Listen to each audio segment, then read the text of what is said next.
All credit to the designers of the car that the car remained intact. There's Frank Williams, the team manager, and the marshal's going to check that Mansell was all right. But he took quite a bit of battering.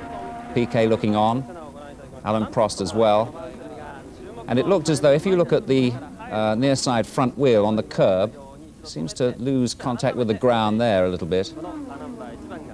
He lost it there. Rhythm is absolutely important on this part of the Suzuka course. It's a difficult area. And the tyres here saved him. They'd only been put there 2 days before, apparently. So the car was nastily smashed up by the look of it, but the body of it remained intact, and so did Nigel. But it was worrying moments, and off he went to hospital afterwards. He had to be taken some 50 miles away to the university hospital in a place called Nagoya. He was rather badly bruised and hurt. He underwent exhaustive tests, and happily, he wasn't seriously injured, but badly enough hurt to be ruled out of tomorrow's Grand Prix. And it means, of course, that Nelson Piquet will be champion. Whatever happens in the last 2 races, Piquet will be champion. Bad luck once again for Nigel Mansell. That's the position. Piquet can't be overtaken now, no matter what happens in the race tomorrow and then the final race in Mexico. That's the grid for tomorrow's race. Gerhard Berger in the Ferrari was quickest, and you can see the race tomorrow if you're up bright and early.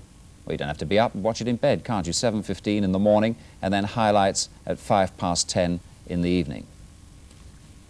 Right, some great action coming your way now. We're about to witness one of the great motorsport occasions, Aussie style.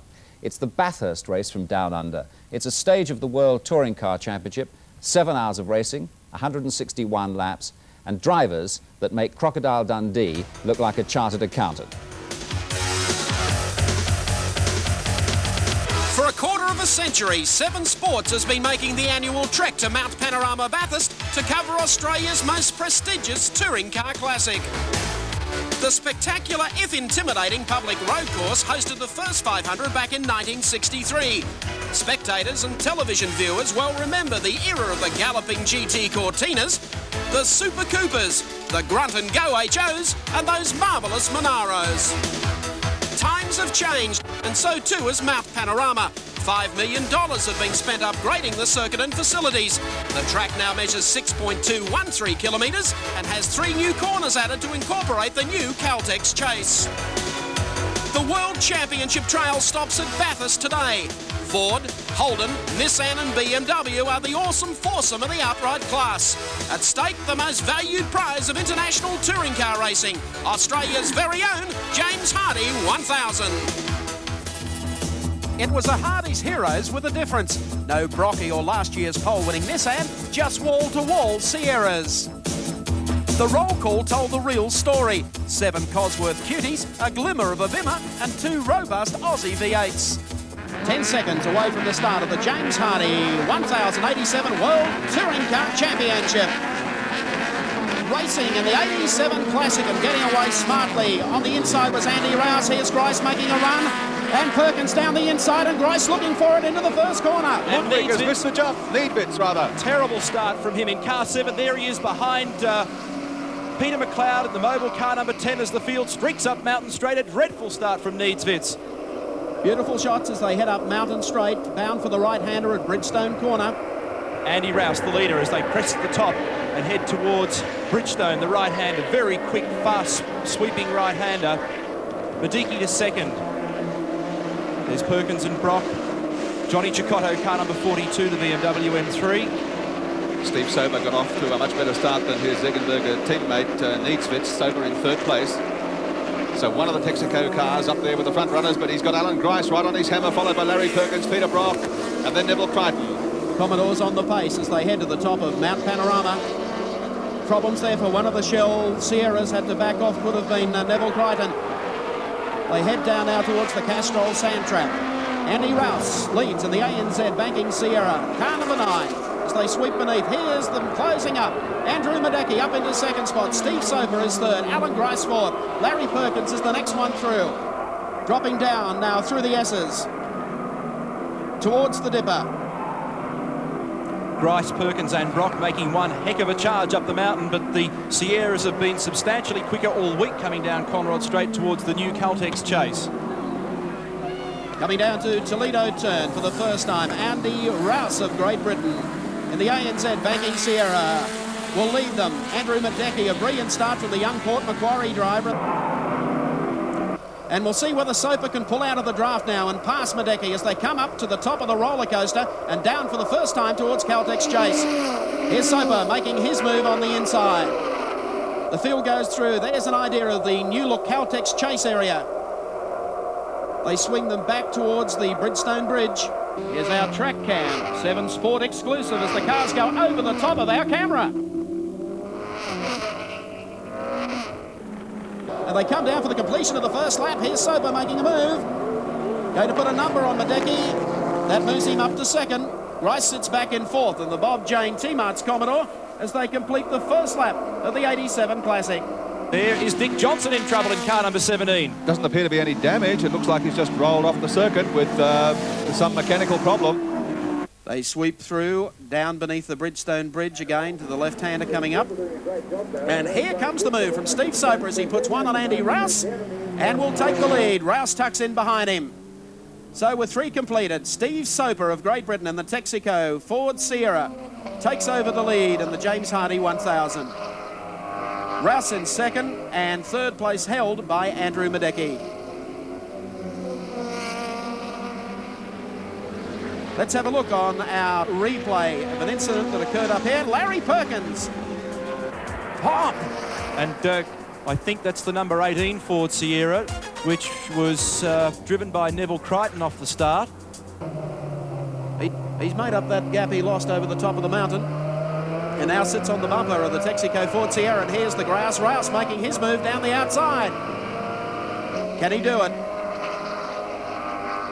Andy Madecki sits back in third spot. Grice just behind him. They've dropped back to 2:24.45, which is going to allow... And Soper being passed by Rouse now as they head up towards the top of Mountain Straight. And I don't think Soper's in very good shape at the moment for some strange reason.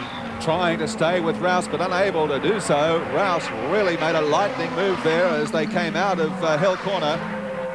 So Rouse has got the lead again, and Soper all that hard work to do once more. There's Colin Bond's stranded Caltex Alpha 75 on the way up the straight. Steve Soper takes back the lead in the James Hardie 1000, but not for long because Andy Rouse comes up to run side by side with him. Madecki sits just back behind them. They're having a swapsy game at the front. 10 laps now completed in the great race for 87. Look at them stream across the top nose to tail. 4 outstanding drivers. Richards, Seaton, Fury and Chicotto, of course, no introduction, former world motorcycle champion. Both 500 and 750cc categories, and I think 350s as well. Come down to the end of Conrod Straight. This fascinating dice between Glenn Seaton and Jim Richards continues. The battle for 7th, 8th, 9th and 10th places.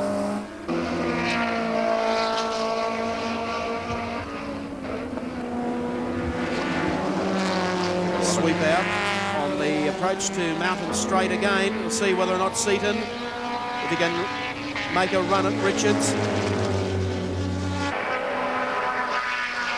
Over the crest there. Here he comes, down the inside. Moment of truth for Jimmy Richards. Look at Fury. Fury going to try and see if he can sneak down there as well. Here comes the farmer. They work their way up Motorcraft Hill. Jimmy Richards will have the line for the next turn, but George takes it in deep. Will Richards give way? George is very wide as they come out of the turn. Power on. Turbo boost.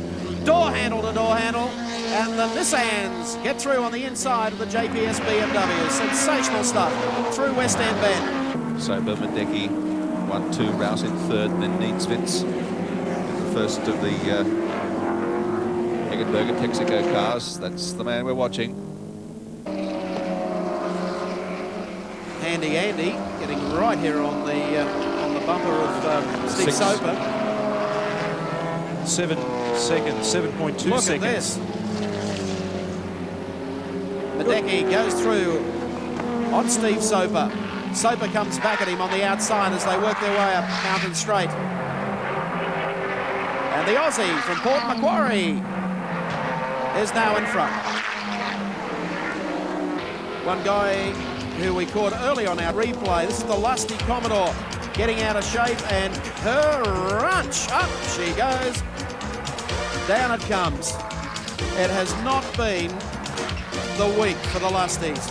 Johnny Chicotto in the cover, number 42, CBM, M3, just passing Jimmy Richards in 44.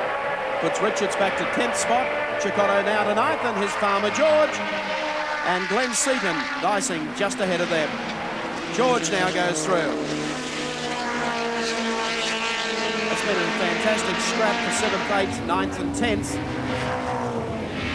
Just as up front, the scrap between Andrew Madeki and Steve Soper continues. So Soper opting for the inside here. Will the traffic work out in his favour? It doesn't. Madeki held up quite substantially by car 43. And now Soper has the opportunity on the inside once again. That time through it was a 2:23, but Soper comes back under brakes. Very, very strong. He can thank Vogt for that. Madeki will be cursing.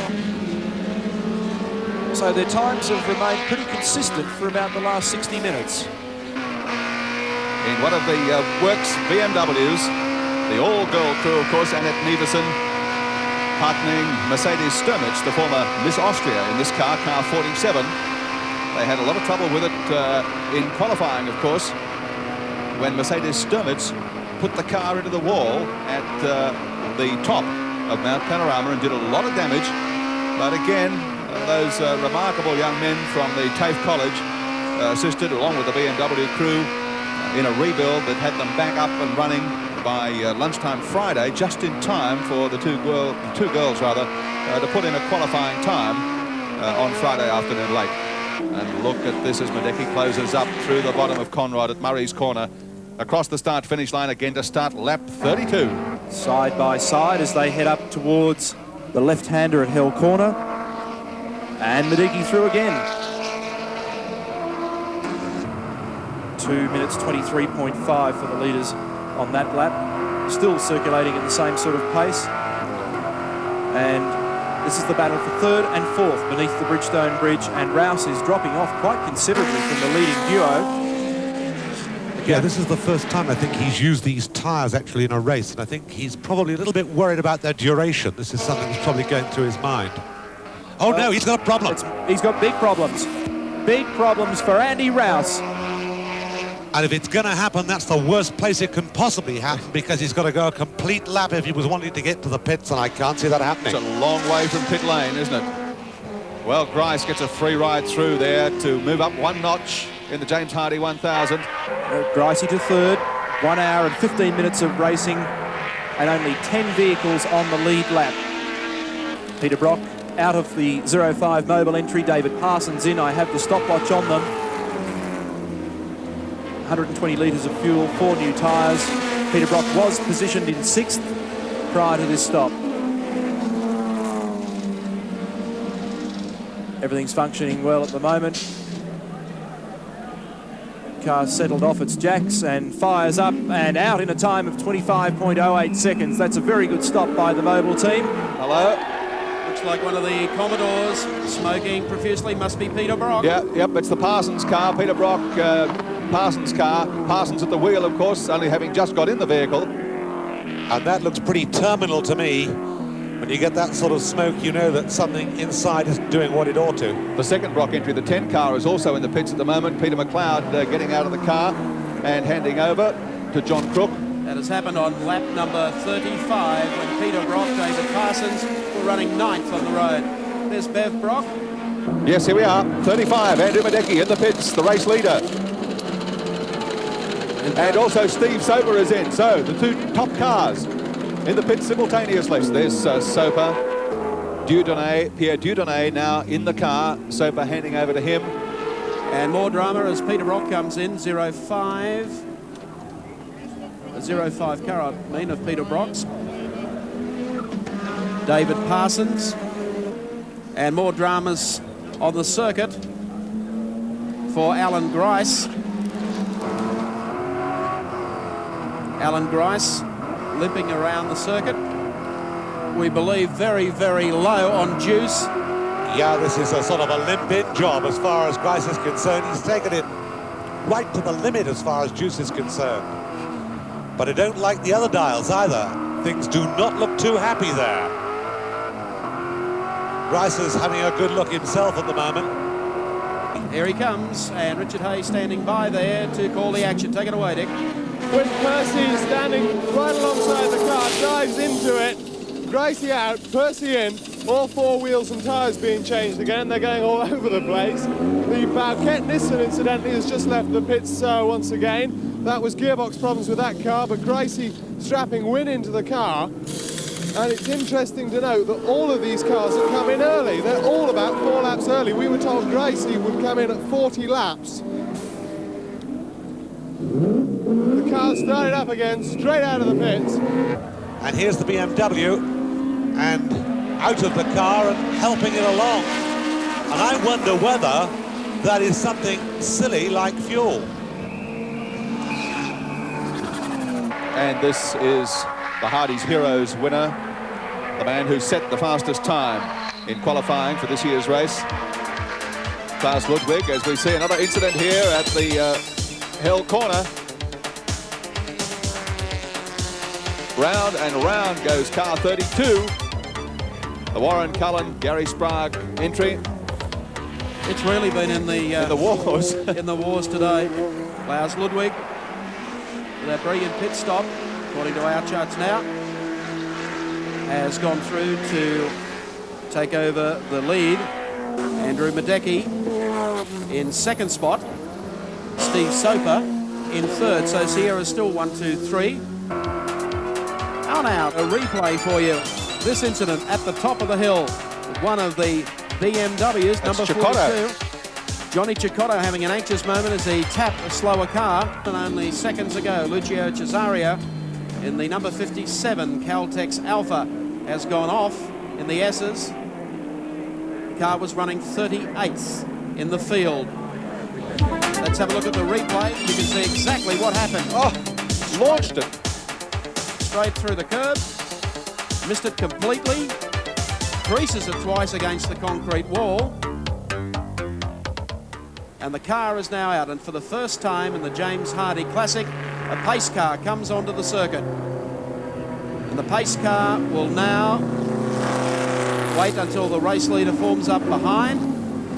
The rest of the drivers will then just cool it up so the advantage that our race leader had will disappear.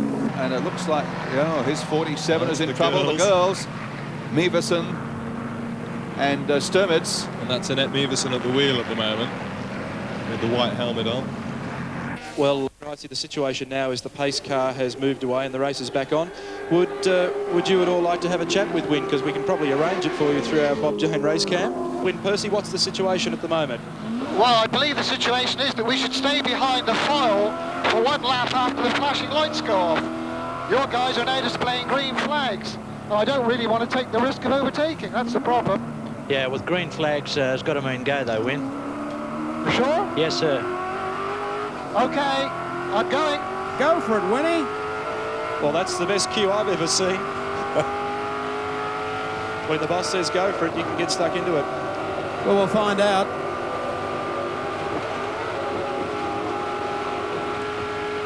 So, we follow Wynne Percy in the Bob Jane T-Mart's Commodore. Well, green flags mean go in any book in the world, and he's going for it. Tony Longhurst strapping in.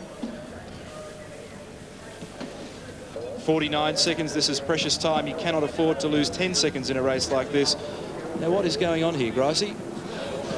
Well, they're trying to break the dry brake system. It's maybe they're thinking that they've pressurised the system and it's flooding the engine. So they're trying to release the air build-up, the pressure in the thing. Yeah. This is very, very dangerous, tipping fuel like this all over pit lane. Yeah, it certainly is.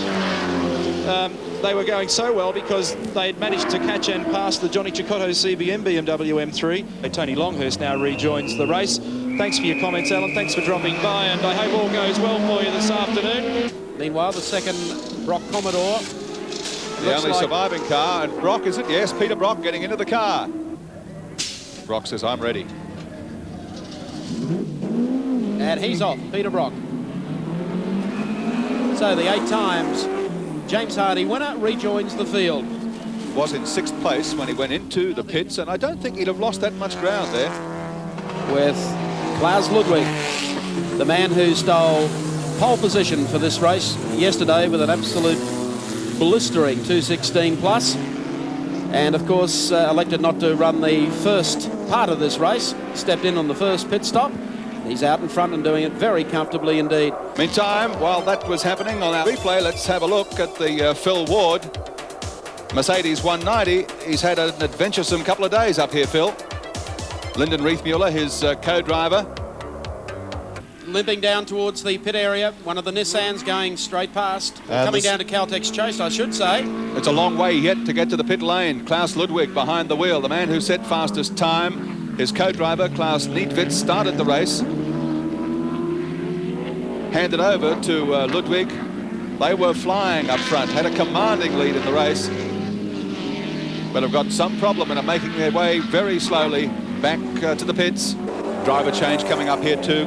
Klaus Niedwitz going to get into the car. On the opposite side to our camera, of course, left-hand drive. Our Motorcraft pit report speaks for itself, as you can see, the frenzied action on behalf of the Eggenberger team. Yep. Yeah, it looks as if it was a fuel problem. Fuel and a driver change, so yeah, it must have been fuel. Juan Manuel Fangio II, the nephew of the 5-time World Formula 1 champ, and they've been doing a very good job.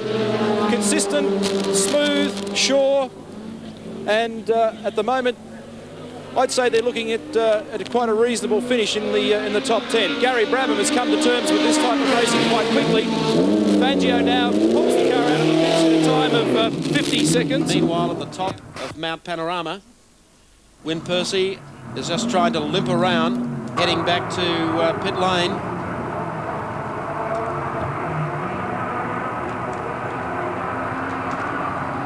Whether or not Wyn can just coast it down through the Caltex Chase. Yes, that says it all. Alan Grice stands just watching the car roll in to the pits. Wyn Percy gave the race a great shake. Wyn, any indication of what the problem is? Yeah, it's the axle. This really is bad news. We'll go for the Bob Jane car. They've done so well. Well, Peter Brock's car running strongly. Of course, the 05 car is out. The number 10 car is running. David Parsons is at the wheel, but there is no doubt the man that masterminds the mobile dealer team effort is Peter Brock, the winningest man at Mount Panorama, the top name in touring car racing. Here's the scrap coming for second spot as Glenn Seaton moves to the inside, and he's getting a bit of a working over from Johnny Cicotto. Cicotto moves to the outside to get the line for the turn. Seaton dials in right behind him. Over the curb coming out of there. Bridgestone Bridge is coming up. You mentioned the Grice car a moment ago, Mike. It's just been pushed away, so the race has been run for Alan Grice and Look at this. Johnny Cicotto. This is heady stuff. The little Bimmer trying to hold out the Peter Jackson Nissan Skyline. Glenn, fairly cool, just acknowledges to Freddie Gibson, team manager, goes past, dives down here on the inside and says, make your arrangements, John. See ya. Steve Soper, of course, driving the lead car, number 6 at the moment. Hope you've also got your raincoat with you, because it is about to bucket down at Mount Panorama. Our 7-chopper pilot, Frank Van Ries, reports very, very heavy showers just the other side of the mountain and heading in this direction. It could put a different complexion on the top 10 in the great race for 1987. A fierce storm moving in over Mount Panorama. Spots of rain already appearing on the screen of Glenn Seaton's Peter Jackson Nissan Skyline. And along the pit lane, Mark, the team managers frantic, the crews getting out the wet weather tyres in preparation for a swarm of pit stops as the showers sweep in, driven by a very strong west to southwest wind. Persistent rain, although that one big... Oh, he's got it sideways. Had to fight for that to get it back on the road. Very dramatic pictures coming to you. Dangerous moments here.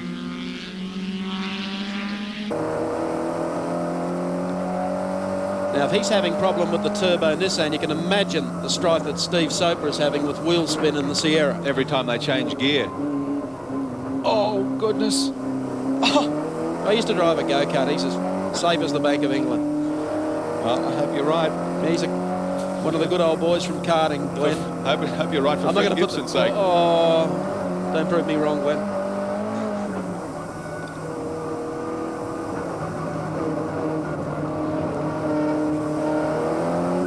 Oh, Glenn. Now, you can see the dilemma. Does he go into the pits and he'll have to put wets on? He's going to wind up with a bigger problem. He's going to be out of tyres, then give it another 10 laps because the track will be dry. Well, if you look at the screen, the rain has stopped now. He switched the wiper off, so obviously there's not so much rain on the top of the mountain, so I would say that they'll all stay on dry tyres. Probably. Order is still the same. Soper leading from the second, Texaco Sierra. Glenn Seaton is third. George Fury is fourth. Chicotto is fifth. Brock is sixth. And our boys are on the spot in the pits. Could we be in for a pad change?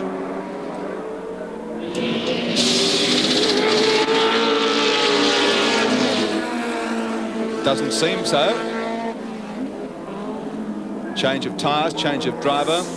Klaus Ludwig back in the car. Niedzwitz just helping him adjust the straps. Set, ready to go. Load of fuel. No, if there is a problem, it's they obviously don't think it's serious enough to attend to it this time. Some drama here in the pits at the BMW team. I think it involves Roberto Ravalia. Apparently the car came in, he got out of it and has collapsed. A lot of concern, a lot of attention there. And you can see them carrying Ravalia, placing him on a stretcher. Oh, I don't know whether he's been ill or not. I haven't heard anything to that effect. It appears that he seems to be dehydrated. We know for sure that he's got a lot of bruising under his left rib cage as a result of the accident on the mountain on Friday. One car certainly making progress into the top 10 in quite a hurry. It's the one that created a lot of publicity a month or so leading into Bathurst. The number 41 BMW Motorsport entry, of course, of Gary Brabham and Juan Manuel Fangio. They are now up to position 8, and Fangio is at the wheel. And as you can see now, raining again. And Jim Richards, car 44. There's some kind of problem. I think I've detected some smoke from the car. Yeah, I saw that earlier on, in fact, and I think it's a question of limp round and take it into the pits, and that's exactly what he's doing.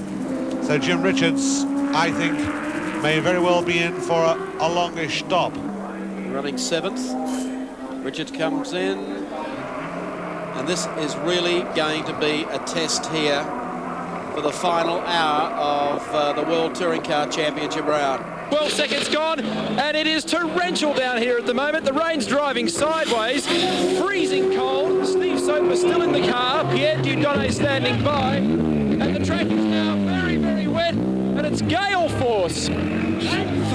Just on 30 seconds was the stop then for Soper, and as you can see, they've gone for a full grooved wet tyre. There's pandemonium down here. I'm not saying it's blowing a gale, ladies and gentlemen, but it almost blew our 3 lap scorers off the balcony roof here in front of us. And there they are, assisting our race score people. They've forgotten lunch. Yes. And if there was any refuse on the ground down below, they'll find it at Orange sometime tomorrow. The flagpoles along the main straight bending almost double at some points with the strength of this wind. It is just phenomenal. The yellow flags are out at the moment. I think I just saw the pace car going out. It's actually hailing here at present. It's freezing cold, and we're standing by for the other Texaco Sierra. And if you've ever seen some sensational pit activity, you've never seen anything until what you're going to see in the next few minutes. Chicotto's car has got some very heavy damage to the front. And here's the reason why the pace car's out. Is the reason up on the top part of the mountain? Yes, one of the Toyotas, car number 91. That's the Faulkner entry. I think it's both of the Toyotas, Is it? actually, Wilcap. Yeah, he's got one wheel that's virtually right off. That's the 24 car, the Agent Bauquet car in the background, the 91 Toyota, and there's another car here about to get collected. Oh, that's the Brabham Fangio car. Yeah. That's going to stop it completely. Even the pace car won't. Oh, yes, it will. There's room for it to get through. So long as there's room, the pace car will stay out. That's why the pace car's here, so a race can still continue, albeit under controlled conditions. Still can't identify the car on the right-hand side of the circuit, the third of the cars involved in the major part of this incident. The Fangio car you saw also was involved there on the way through, but is still moving, pushing the Bauquet car off the infield now. Chicotto wending his way slowly. Look at the front left wheel. The flags are out, the pace car is out. And not only that, Klaus Ludwig, who's just leaving the pits now, is going to be held at the pit exit and he's going to lose a lap on the lead car. Now we've got some replays coming up for you that will help to explain the sequence of events here. Let's have a look. That's the first of the Toyotas. Looks like 91. Bang, there's the next one, straight at it. Car Torn 90. the wheel off. Next one. Bauquet. Bauquet, maybe oil on the road up there. He's trying to steer the thing. The wheel has run off the other Toyota, and Bauquet at this stage gets the shimmies on. And props at the top of the hill. Another replay for you as they come up over the top of West End Bend. Boom! Whoop. That was the Cicotto car. That was Johnny Cicotto. The pace car is now on the racetrack. The wreckers are already on the spot to try and clean up the mess of the two Toyotas. Here's another replay. This, of course, was the other BM trying to squeeze through. Wait for this. Akihito Nakaya was trying to get through. Brakes on. Oh, what a feeling. Johnny, obviously very wet. The car just understeered off the road into the wall. Yeah, it was completely impossible to drive. I mean, but at very, very slow speed, I turned a little bit the wheel and the car just went straight. Here's the Kent Page and Graham Bauquet car. Now, it took quite a swipe at the wall, but they're trying desperately to get it back on the racetrack. Well, the Cicotto car likewise, and they have got it back on the racetrack. That was a very commendable performance on the part of the BMW crew. They're coming down to the end of Conrod Straight. Pace car still there. The lights flashing. Keep in mind, as soon as the lights go out. Yeah, the lights are out, so it'll be one more lap. And the race will be underway once more. Second time we've had the pace car out here.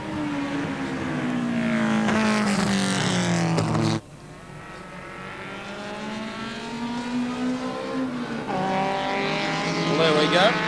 Now that, I believe, was just incredible. I thought they were supposed to spend a lap behind the pace car. At the moment, the pace car's placed 15th in the race. Wasn't Cicotto penalised 3 minutes for doing this the last time out? I'd say so. Yep. What they are supposed to do is to follow the pace car around because his lights being out are a signal to the marshals to withdraw their yellow flags. There's no way, though, that the Sierra or the BMW, they're both very experienced. There's no way they'd have passed him, I would think, anyway, unless he'd waved them past. The yellow flags are still out. Yeah. Well, Soper has a lap plus on his nearest competitors at the moment, and his nearest competitor is teammate Klaus Ludwig in the number 7 Texaco car. Then Johnny Cicotto, Peter Brock, and all the dramas aren't on the track, Neil Crompton. Certainly not, Gary. In fact, there's going to be one very big drama at the end of this race. I just chanced on a story a moment ago about possible illegal fuel in both the Texaco Sierras. Now, I've spoken with a Confederation of Australian Motorsport official, who has taken a sample of the fuel from the vent bottle and also a sample of fuel from their overhead 120-litre refill compartment. The fuel that came out of the vent bottle blew the hydrometer off the clock. I'll let you read your own rules into that. And the fuel that was taken out of the overhead refill container, he said, quote, was almost right. So, work it out yourself. At the moment, the lap board says 139 laps. Cars 6 and 7 lead the race. And Peter Brock is in 3rd position in car number 10. But at the end of this racing afternoon, there's going to be a lot of discussion about those 2 lead cars. Now, this is the drama down in the pits where samples are being taken from the Eggenberger Texaco team's fuel supply. As we heard Neil Crompton before, they've already run a check and found what apparently is an irregularity. We're pursuing that. We'll find out more shortly. Car 14, the Netcom Nissan. And let's take a look at the Netcom computer readout that gives us the details, the computerized readout of what happens in this car. Neil Crompton is with us in the pit studio. Neil? Yes, it's quite interesting, really, Wilco. What we've got is a complete readout of what's going on inside the motor vehicle. Details including speed, much reduced speed on Mount Panorama at the moment. revolutions per minute, and tyre temperatures, which will obviously be reducing quite considerably at the moment. And then you notice in the middle bottom of frame an accelerometer, which gives the viewers at home an incredible indication of the G-forces that go through one of these race cars on a circuit such as Mount Panorama. And then across to the right-hand side, we have turbo boost, and then turbo wastegate temperature, and of course the gear selection pattern up there on the top right. Peter Brock, the third-place driver in the Mobile Commodore, comes into the pits. And our crew are down there bringing you all the action. Brocky sits in the car. The crowd along pit straight already giving him a huge cheer as he pulled in. Let's go to Neil Crompton. Well, Brock's just given me the thumbs up. It's the usual confident, happy and positive Peter Brock who's in the car at the moment. He's gone at the time of about 25 seconds, and he is gassing in the Commodore. He's put slick tyres on. He's in third position. The drama continues with the Texaco Ford Sierras. Victory number 9 could be on the way. Thank you, Neil Crompton. Come to think of it, Neil, you were the man that had to bail for the ride in this car at Bathurst, as I recall. It has crossed my mind. That's right, our ace pit commentator, Neil Crompton, who joined Peter Brock's team and finished so well at Sandown, was earmarked for a ride in this car at Bathurst, but because of the FIA regulations, that has to be postponed until next weekend at Calder. 5 laps remain. James Hardie, 1987. Look at Brock. Oh, would he regret putting slicks on?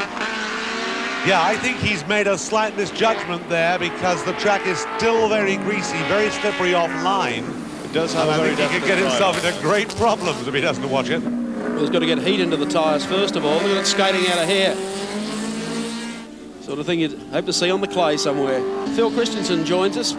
Phil, I've seen Brock come from behind in the past and win here against all the odds. Do you think it could be on the cards again, depending on what happens up front? It's a great tribute to the champion of this man. Peter Brock has been put down by quite a few people in many quarters all season. And just listen to the race fans showing their vote to Brocky as he goes over the hill. We've got the little BMW trying to give him a terrible time. Down through the S's now to the dipper. That's all fine. Brock just trying very, very carefully to stay on the only dry line. Look how narrow it is. That's young Gary Brabham behind him. Yeah, Brock will float it through here, see if he gets it a bit of opposite lock as he comes out. The dry line's out there, fortunately. Now, he should be able to run away from Brabham down the straight beneath the GIO bridge.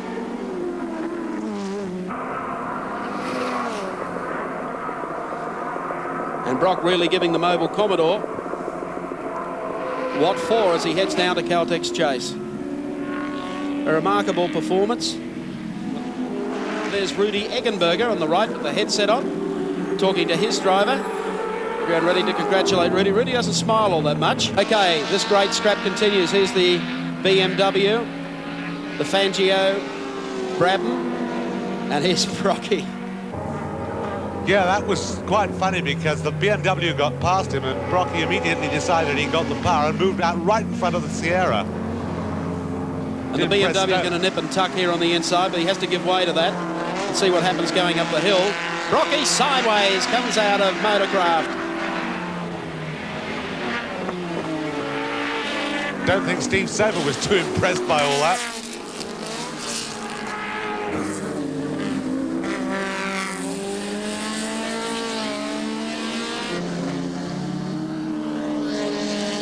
There's no doubt that Brocky has been 1 or 2 laps premature and he switched back to slicks, but there is a dry line that keeps increasing. It's widening all the time.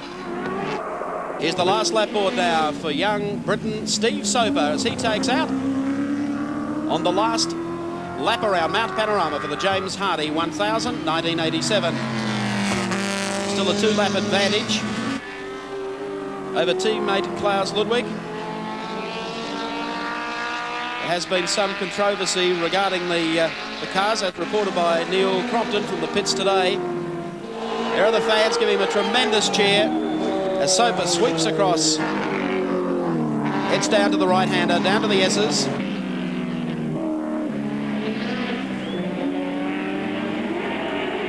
Young Steve Soper's he's had 2 seconds and 2/3 in World Touring Car this year, but this will be his first win in World Touring Car Championship. Soper swings it back. As a look over the shoulder, heads down to Bridgestone Bridge for the final time. And the World Touring Car Championship for 1987 has arrived at Bathurst this weekend. The 1987 James Hardie 1000 will go to Steve Soper of Great Britain in the Texaco Ford Sierra, and he takes the checkered flag. Second place will officially go to his teammate Klaus Ludwig, who will be 2 laps down in the number 7 Eggenberger Ford Texaco Sierra, and third place will go to Australia's Peter Brock in the Mobile Commodore. All the Brock fans waiting for Peter Perfect to come across the line, and he does just that. What a reception. Well, I'd like to thank very much Eggenberger for producing a fantastic car, excellent reliability, the car run absolutely perfect from start to finish, and for Ford for employing me and being able to win this race. Thank you. There we are, British Wind Down Under. Got you nicely relaxed for the rest of the afternoon, I would imagine. Particularly exciting stuff. They do 130 miles an hour and they actually pass each other. So that's all coming up for you now. We'll have the final of the 1,600 cars next week. Right now we're going to see the heats, and the commentator is Tiff Needell. Julian Westwood on pole position on a far from ideal track. Very greasy conditions for this Formula Ford heat. 10 laps. There's the young Welshman on the front row, shared with Jonathan McGall, another youngster. He's from Northern Ireland, so we have a Welshman from Northern Ireland. On the second row, there is Chris Creswell, a local from Brands Hatch area, and Finnish driver Sato. They're away from the grid, weaving and ducking at the back, up to Paddock Bend for the first of this 10-lap race, and it's Jonathan McGall from the outside, slightly drier line that's got the best start, leads into Paddock Corner. The pack behind, a little nudge in midfield there, but everybody's safely through as McGall leads up to Druids. So McGall still holds head sway ahead of Westwood. The pack all getting round.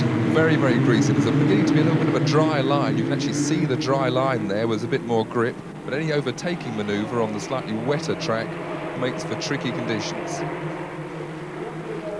So now, through into the lead has gone Julian Westwood. McGall now demoted to second, so Westwood in the lead. Meanwhile, at the inside there, McGall looks like he's doing another place there to the young Finn, Mika Sato.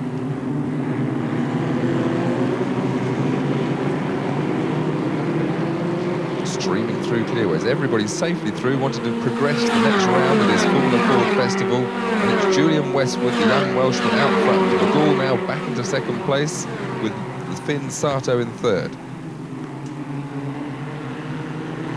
All sorts of squabbling through the back of there, very greasy off the line, but still up front. It's being very sensible. They know that getting through to the next round of this competition is the most important thing. The grid positions and a spin there in the middle of Druids. That was just where it was very greasy. Luckily, he wasn't hit by anybody, and he's getting back onto the track to fight another day. Oh, they're getting bottom bend there. Very greasy. Spins galore, but still out front. Westwood holds sway from McGall and Sato. A Frenchman up into fourth now is Arnaud Trevisiol. Everybody taking it as easy as possible through clearways out onto top straight, where the leaders are already finishing their second lap, with Westwood still out front.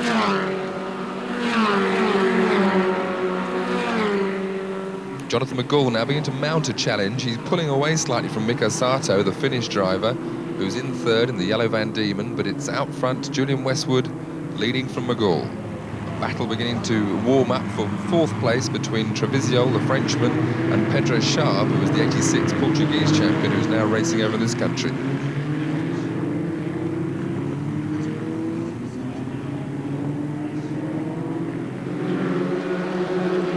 So Westwood now under pressure from McGall. McGall in the distinctive Irish car, the Mondial chassis, chasing Westwood's Van Diemen, which is by far the most common car now in Formula Ford racing, but by no means winning every race. So Julian Westwood now holding sway of Jonathan McGall.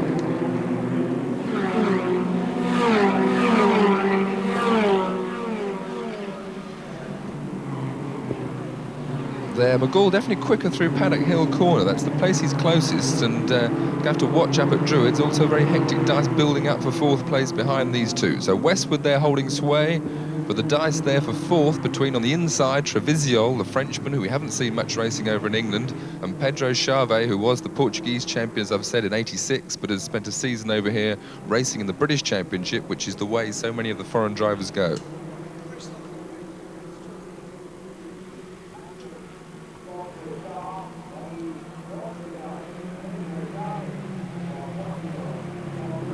So still very little change there. There we see Charvet, but behind him he's getting a bit of a push on. So Charvet having to look both ahead of him to overtake and in his mirrors for those behind him.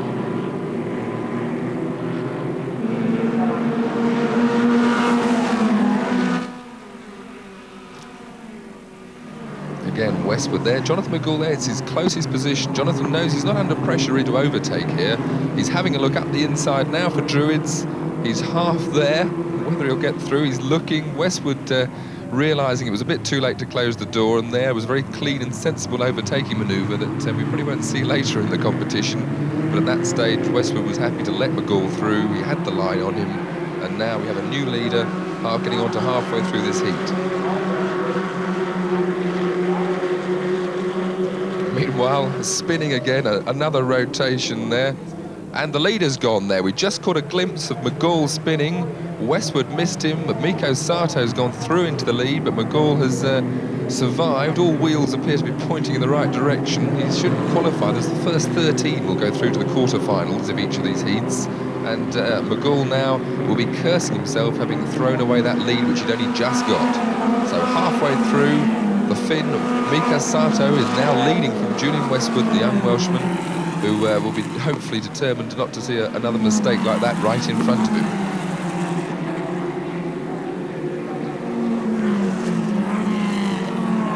Still very, very greasy. Conditions like this, the problems in Formula Ford, they all run a standard racing tyre, which is a set tyre for everybody. But on these conditions, there's very little grip, there's a lot of sliding of these cars, and it's much, much harder to really have close competitive racing that we've seen so much, which is the hallmark really of Formula Ford racing. And these greasy conditions not far from ideal for these cars. There, Sato having a bit of a twitch at the position where McGall spun last time, and Westwood looking to another rotation spinner at Druids there. So Sato now under pressure from Julian Westwood. Westwood with nobody behind him. He will be wanting to get past Sato as soon as possible to try and ease out a bit of a lead to get that win in the heat. He's trying to go the long way around the outside, and he's holding on. A very brave move that's paid off, and very nice. Julian Westwood really is a fast improving driver. He's still in his early 20s, very young, but he's been one of the front runners. He's actually 5th in this year's British champion. So Julian Westwood, one name for the future. Charvet now up to 3rd.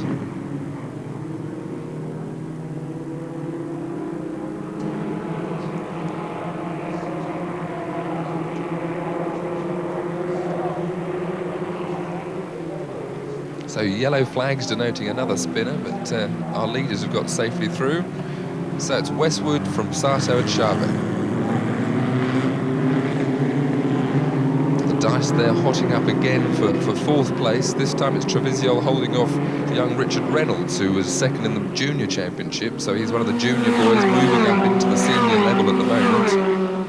Parked in the foreground there on the top straight is Kenny Brack, the Swedish driver, which is a great shame. He's again been racing over in Britain this year, but he's out of the Formula Ford Festival. So the leader's looking safe and easing through. Westwood not pulling away that quickly from Sato. Sato really doing very, very well for this first visit to Brands Hatch.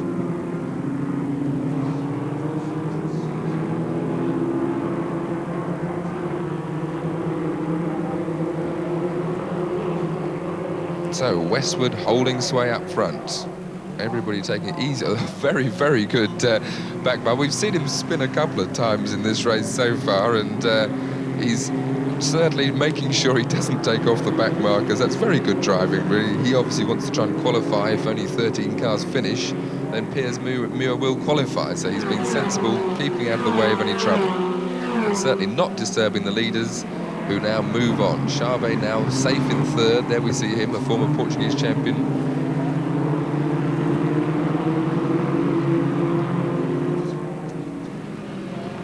So, Charvet third, but now Richard Reynolds has in fact moved up into that fourth place. He's got past, there we see him just about to lap the back marker.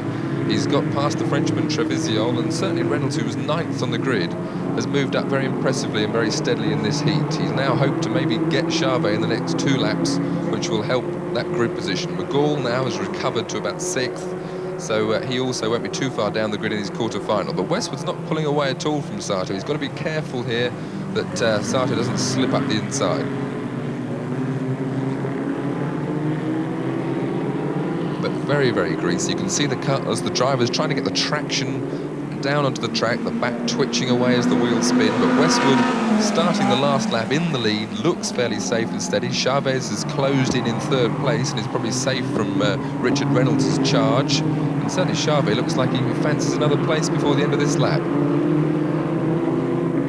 Westwood defending the inside line at Druids. There, Chavez closing in on the leading pair, and Richard Reynolds a tantalising distance back in 4th place.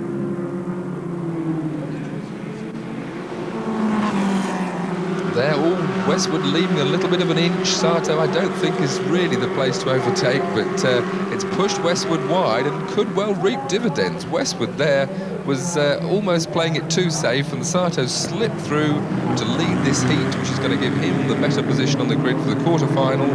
And it's going to be the Finn, Mika Sato, that is going to win this heat from Westwood, Chavez, Richard Reynolds, Trevisiol and Jonathan McGall did recover to a good 6th place. We'll have some more of that Formula Ford for you after we go racing. But on pole position for his heat, the most experienced man in the field today, David Coyne in the Tredair Swift. He's done Formula Ford 2000 and Formula 3, but this year he has done some of the Formula Ford races, got 6th place in the British Championship, but he's certainly the favoured, most experienced man to win the festival. Beside him, Andrew Guy Johnson, one of the young pretenders.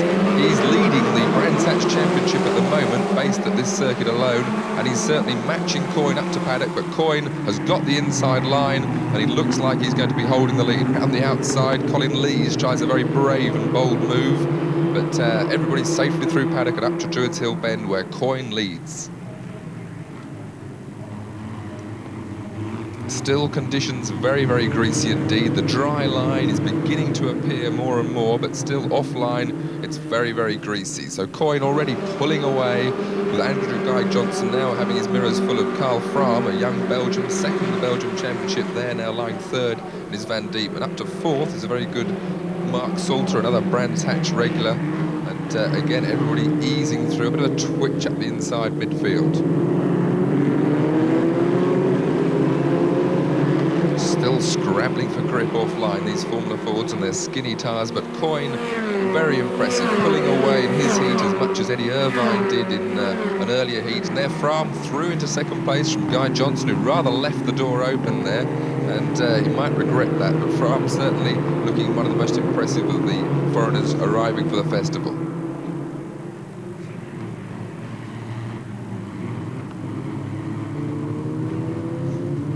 So everybody's still getting safely through Druids, sensibly wishing to proceed to the quarter-final, but Coyne is just streaking away at the front. Carl Frahm looks very good. He's also pulling away very slightly from Andrew Guy Johnson, which is a surprise. Guy Johnson, really the local specialist who is leading the championship. But there you see a bit of a slide at Surtees, and all of a sudden he's having to look in his mirrors at Mark Salter, and the leaders are getting away.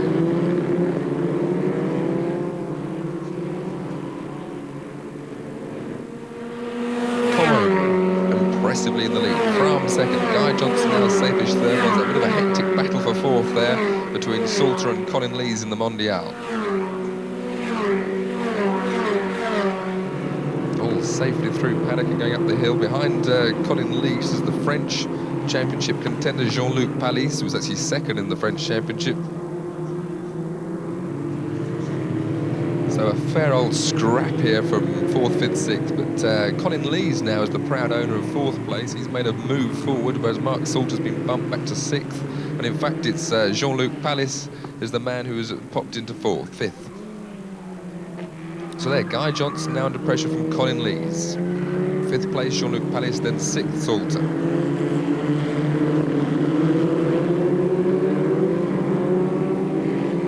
we have Salter going out onto top straight. Being pressured from behind. Coyne well in the lead. Carl Fram equally faced in second, but Colin Lee's diving up the inside of Guy Johnson. Guy Johnson is, from being a hard contender at the front, is getting pushed back and back. It could well be that these greasy conditions do not suit his Quest chassis. Certainly in the dry conditions, he's one of the quickest drivers around this circuit. But now he's having trouble from Jean-Luc Pallis, the French driver, second in the French Championship, who's now pushing very hard to take that 4th place off Guy Johnson.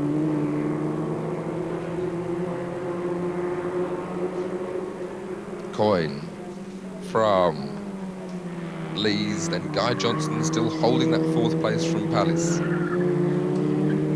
Pallis looking up the inside, a very late dive, but Guy Johnson countered that one. Meanwhile, coming up to 6th is Miles Johnson. Miles Johnson, an impressive Yorkshireman who won the Northern Alton Park Circuit Championship this year. So he's not used to Brands Hatch, but he's certainly surging forward now. Guy Johnson still holding that gap, but David Coyne well safe up front.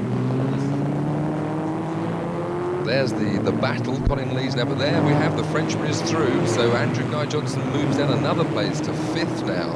So Colin Lee's there in 3rd, 4th is now the Frenchman Jean-Luc Pallis, 5th Andrew Guy Johnson from 2nd on the grid. Obviously not happy in these greasy conditions. The leading 2 well ahead. 3rd Lees, 4th the Frenchman, 5th Andrew Guy Johnson, and in 6th place now Miles Johnson, the Northern champion, who's the next one queuing up to overtake a very unhappy Andrew Guy Johnson.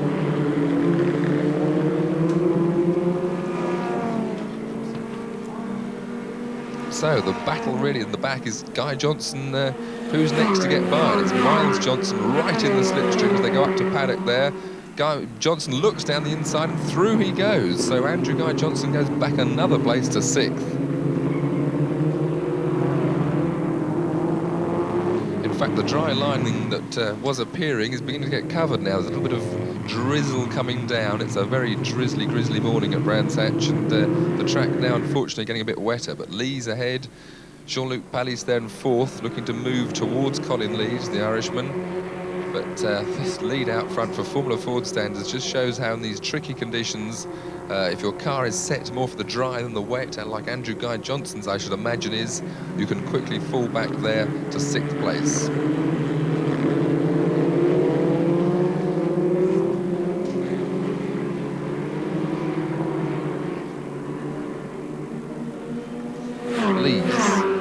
Miles Johnson is also, but Miles Johnson now looking to take the Frenchman, and very neatly, in the same manner as he dispatched to Andrew Guy Johnson the lap before. That was slipstreaming up the straight to paddock, snapped inside and went through it. I think Miles Johnson fancies 3rd place off Lees as well.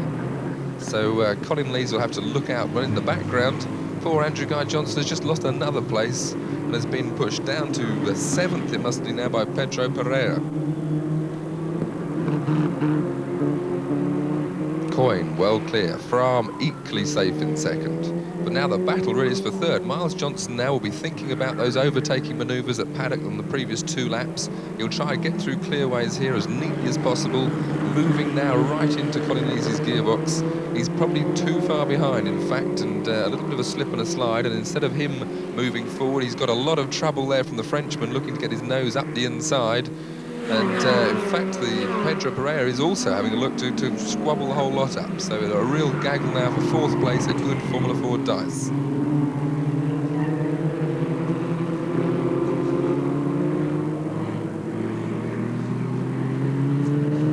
So the Portuguese Pereira now on the back of the punch, and almost a nose cone nudge into the gearbox from the Frenchman to the Yorkshireman there. And Miles Johnson's charge forward seems to have slightly eased at the moment. Perhaps the drizzle that's coming down is causing him to have more problems, but certainly the gaggle back. Pereira there, I think, coming through in the background to demote the Frenchman, in fact. So Miles Johnson, meanwhile, dives up the inside for 3rd place on Colin Lees at clearways, whereas Pereira has just done the Frenchman, and the Frenchman now coming back on the inside of the Portuguese. So Pereira there briefly held 5th spot before the Frenchman challenged back through, but Miles Johnson it is who has moved through to 3rd. 4th Colin Lees, 5th the French, 6th Pereira the Portuguese. And a very unhappy 7th for Andrew Guy Johnson. They're moving back from the pack, but there's some weaving and ducking, diving up to Druids. There's a couple of laps left to go. Very slippery there, the Portuguese. Oh, and there's nudges, and that's a great shame for Colin Lees and for Pereira there, the Portuguese. They're tangled together. Hopefully they'll both qualify for the quarterfinals. They should finish in the top 13, but there was a bit of a nudge there, and that was a shame. Oh, and in fact there we've got a problem there. That's Pereira. Obviously the steering arm had been broken in that tap up at Druids, and that really was a great shame because he was 13th on the grid. He'd moved up very, very well in this race to look like possibly a 5th or even a 4th place finish, and now he's out. On the last lap though, David Coyne. Very supreme and confident race. We haven't seen much of the Tredair Swift, but there it is. And obviously everybody expected Coyne to win this heat and go forward, and really the clash between the very experienced David Coyne and the British champion Eddie Irvine is really the most eagerly anticipated clash. But Coyne stomping clear on this heat. The ragged battle for 4th, 5th and 6th unfortunately dissolved, as we saw. But the rain now coming down harder and harder. The dry line virtually disappeared as Coyne comes up to clear ways for the last time for an accomplished heat victory.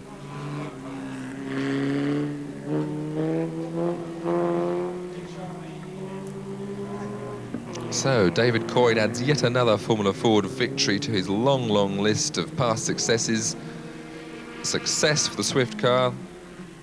In 2nd place, an equally impressive race really from Carl Frahm. We haven't seen much of him. 3rd in the Belgium series there. He takes 2nd, having pulled well, well clear of the madding crowd, which Miles Johnson comes a good 3rd. 4th, the Frenchman. 5th, Andrew Guy Johnson. So back at Druids, that spin which spoilt that wonderful dice we had, everybody recovered except Pereira, but we see here Colin Lees leads the battle for 4th. The Frenchman tries to dive inside Lees, gets a bump from the Portuguese, the Frenchman hits the Irishman spins, and the poor Pereira loses there. You can see the impact of the front right wheel, which probably caused that steering arm to break, as we saw later. So busy qualifying for the final, which we'll see in Grandstand next Saturday, and we'll also see the Formula Ford 2000 race then, the first round for the Grandstand trophy. We give our own trophies away occasionally, you know. Can't afford it, but we do it. Now, dice with Matt Johnson, a very impressive first Formula Ford 2000 race for Rob Murphy. But 4th, a big gaggle. It's just Lees, Anisette and Foster in that order. So the result, a very good result for Jonathan Bancroft, an impressive victory for him. 2nd, equally impressive really in terms of experience, Rob Murphy, then Matt Johnson. 4th, Lees. 5th will actually in the end be Cal Foster due to Hanisette's penalty, and therefore 6th will be young Emily Newman. And there's more of that from Brands Hatch in next Saturday's Grandstand. Now, we give you no respite, do we? Because at 7:15 tomorrow morning, you'll be able to see the Japanese Grand Prix. There's confirmation of it. Highlights if you can't make it. If you're not resilient enough, tough enough to watch it 7:15 in the morning, you can watch it at 10:05 at night. Now here's the grid for the race. We're about to see it. I can confirm that Gerhard Berger was quickest in practice, the Ferrari driver.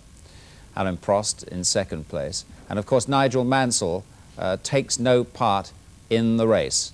He was injured, as you know, in practice, not seriously, but hurt enough not to be allowed to take part in the race, which has ruined his chances of the World Championship once again, sadly.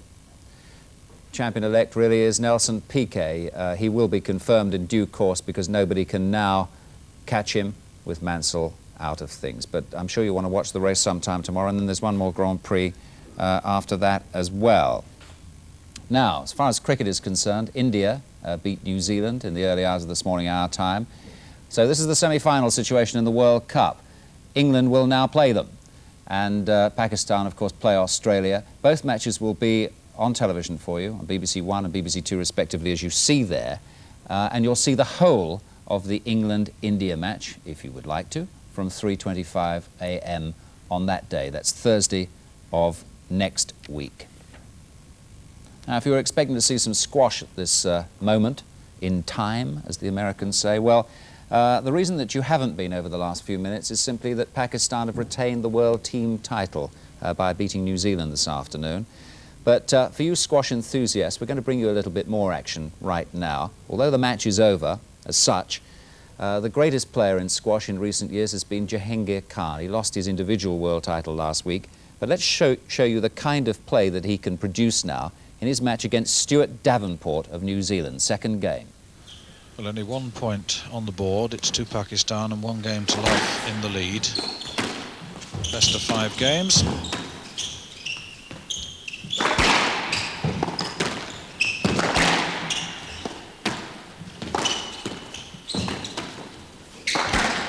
I think the point you were making earlier, Ian, about Stu Davenport having to make all-out attack, there are a few examples of that. There are a couple, though, having said that he's just been content with retrieving and waiting to see what Jahangir Khan does, and having to rely on that occasional error, as you saw there.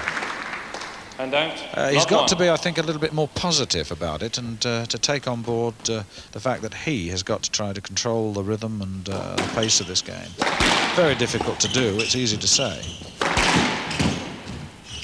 The pace of the game, Stuart, is very low key at the moment, and I don't believe that is to Stu Davenport's advantage. He's very difficult to contain because of his height and his attacking flair when he's in full flight, but clearly he's to sustain that sort of onslaught against someone like Jahangir Khan will be very difficult.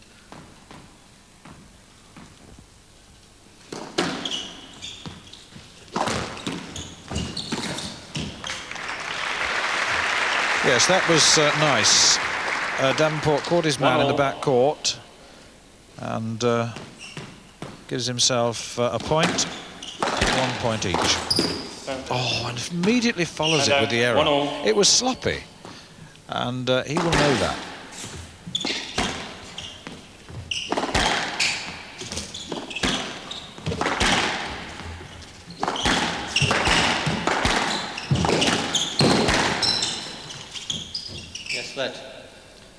Yes, let. 1-all.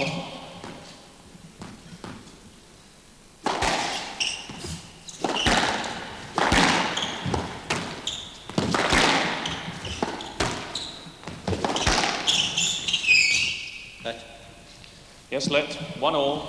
Ball came awkwardly out of the corner, as you saw, and so let given on that occasion.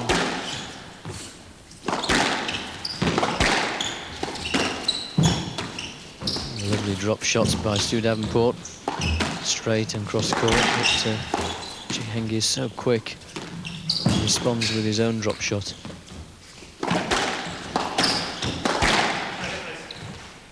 Yes, let. Yes, let. 1-all. Movement to the front of the court for both players there, and Jahangir makes those movements look so easy. Surely Stuart Davenport at 6'5" just find it a lot more difficult.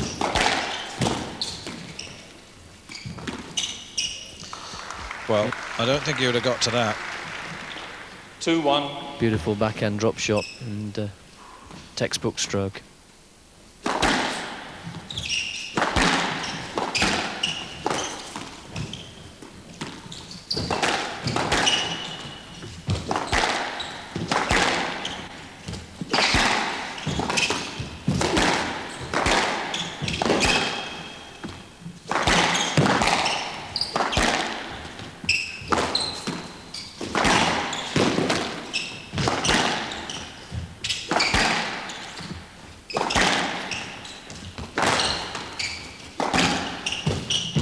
Full of disguise, that shot. Beautiful lob to the back court. Oh, and the error once again at the end. And don't call that an unforced error, because he was well worn down by that. Let's look at it. He was having to stretch a bit down into that corner, and he was not quite in position, and that resulted in the error. Good pressure from Jahangir Khan. And the build-up of pressure there, Stuart, resulted in the serve aimed directly at Stuart Davenport, hitting him on the body. And clearly Jahangir is looking to move up a gear, and that has to be ominous for New Zealand. Well, the point score now is 4-1, and Stroke to Pakistan, Now 5-1. moves to 5, as you heard there with that stroke. And with 1 game to love advantage, New Zealand already in trouble. Oh, yes. 6-1. There's no vitality about Stuart Davenport at the moment.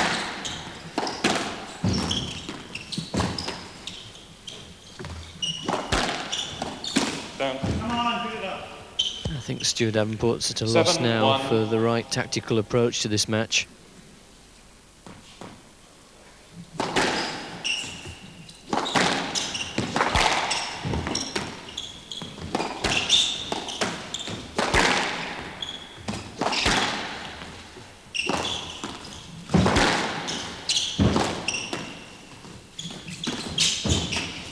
He can't quite take the pace off the ball to give himself a chance to beat Jahangir.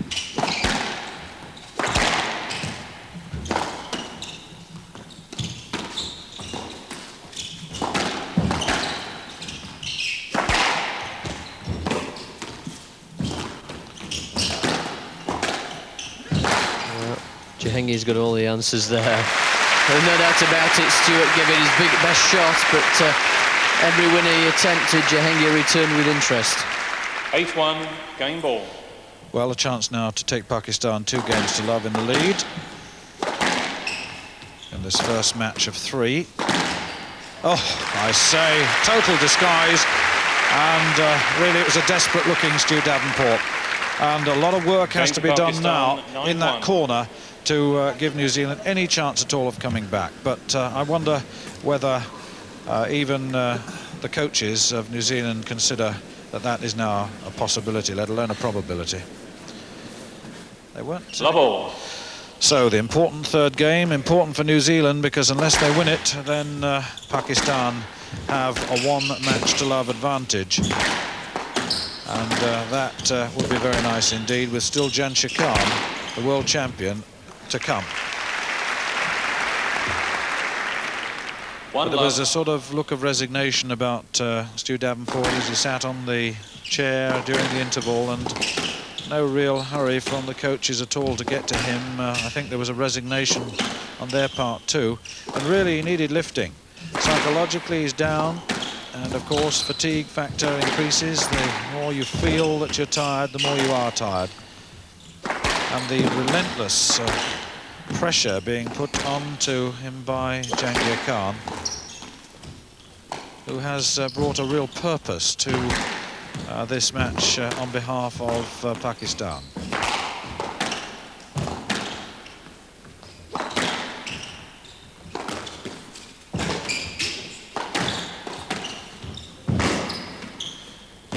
Well, good scrambling by Stuart Davenport, and he's got himself moving forward, but again, a careless error. He's not playing well consistently and for long enough to be able to trouble Jahangir. Yeah, and I don't think he's being allowed to play well by Jahangir. Such is the pressure that's being put on him. The accuracy, the pace, the rhythm, everything about this game is Jahangir Khan's doing. He's determined everything. I think that we're seeing Jahangir Khan Mark II here, Stuart. A more improved model from the one that was undefeated for 5.5 years. The one that's hot in pursuit of Jahangir Khan to put the record straight. Yes, it's 3-love already, and very, very fast indeed. And Davenport. Yes, let. Yes, let. 3-love. Contacts his opponent, but no damage done. It's that little drop shot to the front now. The big man is finding it very, very difficult to get down to the ball. It's from 6'5", and Jahangir Khan knows that. He's got him tired, he moves into the backcourt, then just drops the ball to the front, and really he's finding it very difficult to contain anything, is Davenport at the moment. Squash is the cruelest of games at this stage, when clearly Stu Davenport is not moving with any great athleticism, just flapping his racket at that backhand volley. 5 love. Jahangir Khan will now constantly place the ball in open spaces and require Stu Davenport to chase and chase, and I think this game will disappear fairly rapidly.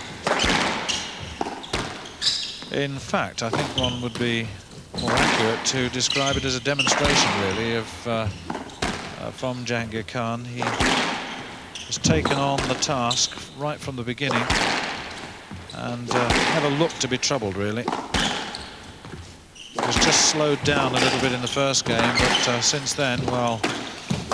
Down. And there's another error. Remember the first game at 9-5, the second game, that was the telling one, 9-1, and now, of course, 6-love. Pakistan within 3 points of taking a one match to love lead over New Zealand.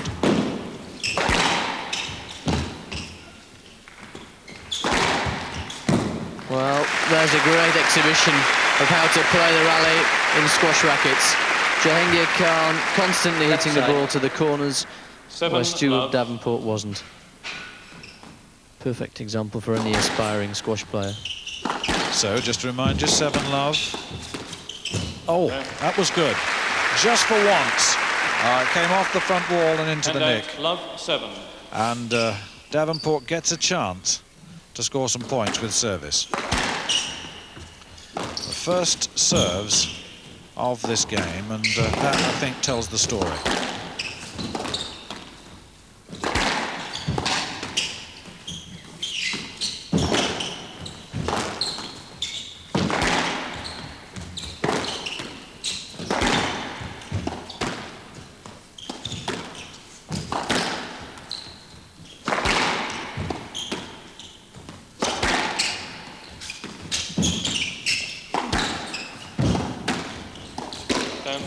No. Hand out. 7-love. A brief excursion in the serving box ends.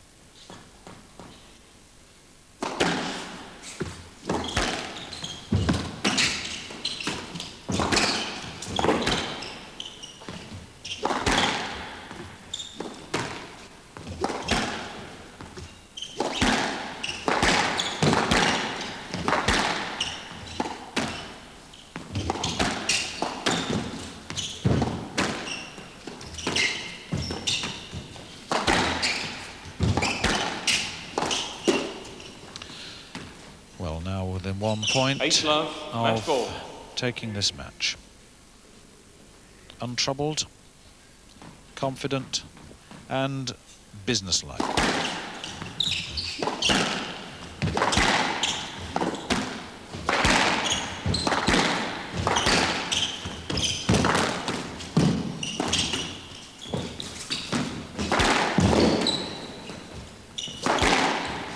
Marvellous defensive play, but he's been worn down, is Davenport. And there is the outcome that one expected, and Jahangir waits for his taller opponent to join him, and what a marvellous demonstration of power squash that was by Jahangir Khan. Coming back to the form that we associate with him in his status as world #1. So Pakistan go 1 match to love in the lead, and really it was an awesome display by Jahangir Khan. Pakistan 9-love. The match to Pakistan, 3 games to love. 9-5, 9-1, 9-love. 9-1, 9-love, as you heard. What? And the result of the second match was tighter, but Jahangir Khan beat Ross Norman 3-2, which meant that Pakistan retained the world team squash title this afternoon. But we just thought we'd show you a little more of Jahangir there, because he won so convincingly. Now, a spot of football news. Manchester United are 2-1 up against Forest. They were a goal down, but Brian Robson and Norman Whiteside have put them 2-1 up, and there are 44,669 people watching that one today. Norwich are 1 up against QPR, Wayne Biggins. Arsenal drawing 0-0 at Newcastle still. And Spurs 0, Wimbledon 3 is the latest score. Hurry up, Venables. Wimbledon won there last year, and they're winning 3-0 at White Hart Lane this afternoon. All the football to come, of course, when the video printer starts rolling in a few minutes' time. Now, the Hunnigan fight, strange old fight, wasn't it? He went into it in a strange mood.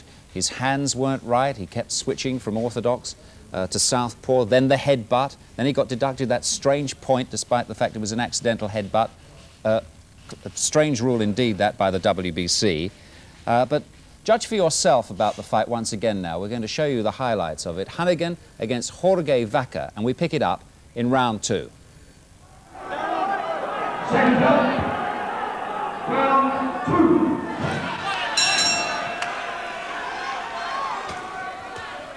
Well, Hunnigan certainly lived a little dangerously in the opening round. And he was so intent on getting his own punches in. He was a bit open, but he took nothing really serious.